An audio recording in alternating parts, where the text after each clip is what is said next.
Oh, there you are. I didn't see you. You see, it's midnight and it's very dark. This is the second chapter of the second book of Ascent of Mount Carmel.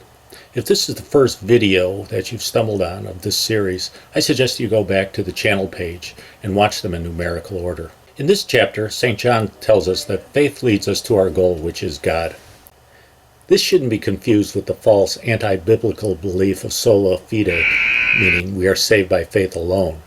What we're talking about here is faith is the instrument of our passing from the purgation of senses, the last book, and paving the way for the third part of the night. Before we go any further, we should probably talk about what St. John means by the word faith. There are a couple primary definitions. The first definition means to adhere to a set of beliefs or dogmas. And as we discussed in our earlier installment on orthodoxy, this is important because it's our armor of God. It will protect us from the snares and the deceits of the devil while we ascend Mount Carmel.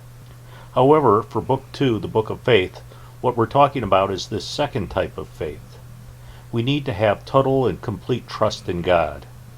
It's the same type of trust that a very young child has in his parents. Nevertheless, if we don't maintain a strict orthodoxy with the first type of faith, it will pervert the second type of faith, and we will fail in our ascent.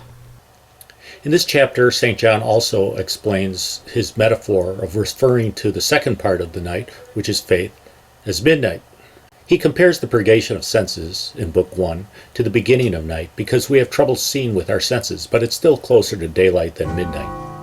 And the third book precedes dawn, so there again it's closer to the light of God. Midnight is the darkest part.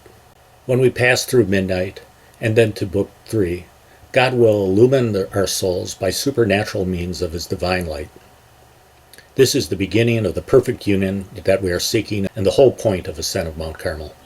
St. John also explains that the first book deals with the sensual exterior, while faith in the second book deals with our thoughts, and it's more interior and thus more obscure.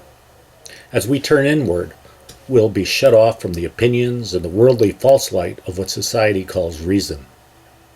In the next chapter, St. John will explain how this metaphor of the dark night of soul is not just a metaphor he's come up with and invented, but is actually based upon Scripture. Until then, please pray for the Church.